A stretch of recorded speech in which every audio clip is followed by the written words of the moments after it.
Donc je suis CTO chez Botify, je suis arrivé, ça date un petit peu maintenant, je suis arrivé pendant le premier confinement. Et donc en tant que CTO d'une boîte qui est située sur plusieurs zones géographiques, le cœur de l'ingénierie est à Paris, ce qui veut dire que ça représente la moitié des effectifs à Paris, l'ingénierie. Donc voilà en deux mots ce que je fais dans cette petite boîte. Super.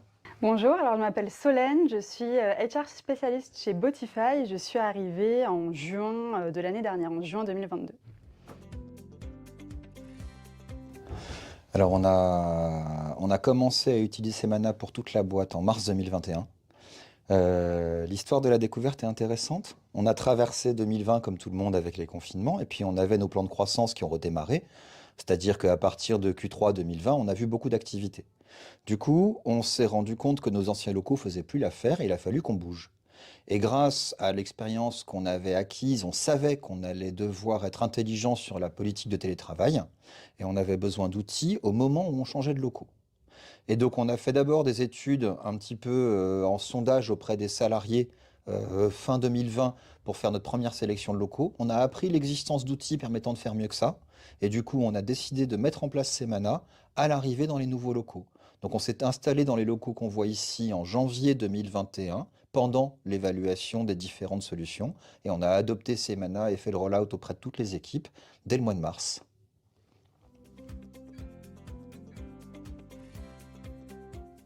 Alors concrètement, pourquoi est-ce qu'on cherchait un outil comme Semana?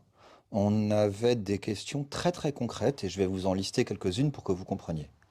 La première question, c'est la politique de télétravail qu'on a choisie, elle est différenciée par département. Simplement parce que selon les fonctions, le besoin d'être en équipe dans un même lieu n'est pas le même.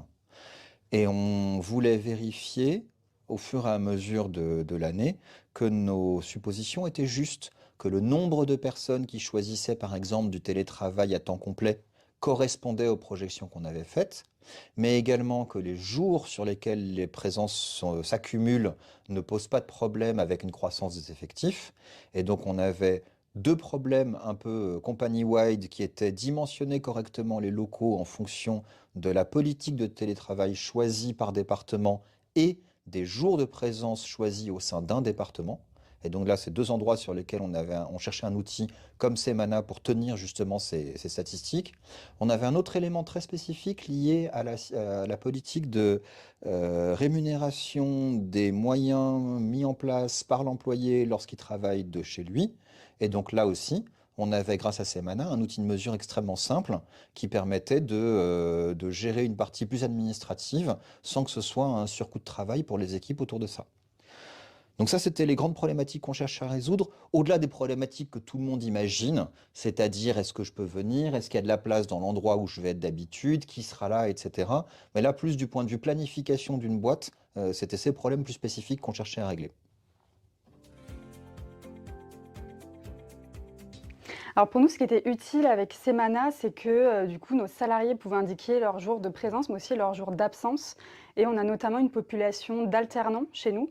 Du coup, c'était pour nous utile de pouvoir suivre leur calendrier et utile pour eux de pouvoir mettre leurs jours de formation, leurs jours de présence à l'école. Et du coup, c'était aussi utile pour leurs managers pour suivre leur emploi du temps. Et nous aussi, d'un côté RH, on a des salariés d'autres locaux de Londres, de New York qui viennent de temps en temps dans nos bureaux. Et du coup, ça leur permet à eux de réserver aussi leur place dans les bureaux. Et nous aussi, de voir la population, enfin le nombre d'employés qui seront présents du coup ce jour-là dans les locaux et de pouvoir adapter en fait la présence de nos salariés, l'occupation des locaux quand on a des salariés d'autres bureaux de Botify qui viennent à Paris. Voilà, nous, ça nous permet d'un point de vue RH de suivre ça. Et aussi pour les personnes qui sont sales de population Ops, qui ont des rendez-vous clients, ça leur permet aussi dans Semana, sur leur agenda, de pouvoir indiquer leur rendez-vous client et du coup de se coordonner aussi en équipe pour voir leur rendez-vous client dans leur calendrier. Alors Botify a trois régimes de télétravail. Le premier qui est on est tout le temps au bureau avec une latitude d'un jour par semaine prise depuis chez soi. Le deuxième qui est un mode hybride dans lequel on a en gros du 50-50, il y a une petite différence département par département. Et le troisième dans lequel on attend la présence du collaborateur à peu près une fois par mois. Donc ça, c'est nos 3 modes de fonctionnement. Sur la partie ingénierie, on a, je dirais, un tiers de gens au maximum, un peu moins que ça, qui sont là 4 jours par semaine, plutôt 20%. Et ensuite, presque la moitié qui sont en mode hybride et un bon tiers qui sont là une fois par mois. La difficulté pour nous, c'est que quand les gens changent d'équipe, on aime bien que les équipes soient localisées à un même endroit. Et du coup, il fallait un outil qui puisse s'adapter à ça, c'est-à-dire qui nous permette d'avoir des zones globales à toute l'ingénierie de façon à ce qu'on ait cette latitude, mais malgré tout, la capacité à identifier qui est à quel endroit et entre guillemets faire de la place à des moments particuliers. Donc ça, c'est le zoning sur la partie ingénierie. Peut-être que Solène vous donnera quelques précisions sur la partie fonction sales et opérations. Alors du coup, comme Pierre l'indiquait, notre politique de télétravail, on a 3 types de télétravail possibles. Donc le télétravail occasionnel, où là c'est vraiment une demande des salariés de manière occasionnelle pour le télétravail. Ensuite, on a le télétravail récurrent, donc c'est entre 1 à 3 jours de télétravail par semaine. Sachant que du coup, côté tech, c'est un peu plus, c'est plus 3 jours par semaine. Et côté Ops, on est plus 1-2 jours par semaine. Et après, on a une politique de full remote qui est proposée à seulement certains salariés et principalement la population tech. Et pour du coup l'occupation des bureaux, donc tous les bureaux sont attribués en fait à chaque salarié. Quand quelqu'un arrive, les bureaux sont attribués. Et on a une partie aussi flex office, du coup pour les salariés qui arrivent en full remote ou les personnes qui justement viennent d'autres bureaux de Botify qui viennent à Paris pour que voilà, des bureaux qui sont en flex office quand ces personnes-là viennent sur place à Paris.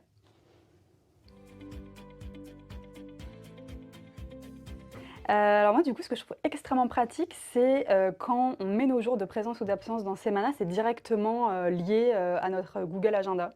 Donc c'est extrêmement pratique. Du coup, nos collègues peuvent directement voir si on est là ou pas. Donc c'est pratique pour s'organiser entre équipes. Et aussi une fonctionnalité que j'ai trouvée intéressante, c'est qu'on peut mettre des collègues en favoris. Du coup, on peut voir qui est là dans notre équipe tel jour et on peut s'organiser pour être au bureau en même temps que nos collègues. Alors, pour des raisons très concrètes, la première, c'est définir son agenda sur les 2 mois qui viennent. Ça se fait en 70 secondes. C'est extrêmement rapide. La deuxième, c'est que faire courir cette information dans les autres outils, ben, c'est juste une configuration. Ça apparaît automatiquement dans les plannings, dans les calendriers.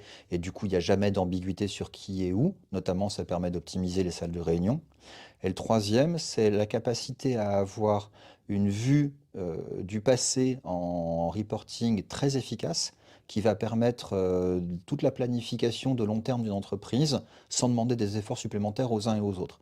Et c'est vraiment beaucoup, beaucoup de raisons d'ergonomie, d'intégration et de reporting qui font que la solution est plus efficace que les autres qu'on a pu évoluer.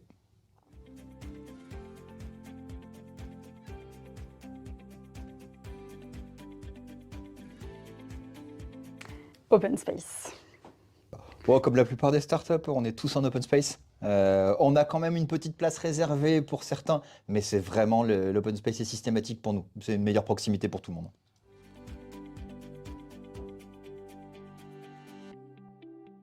C'est du café. Moi, je suis team thé.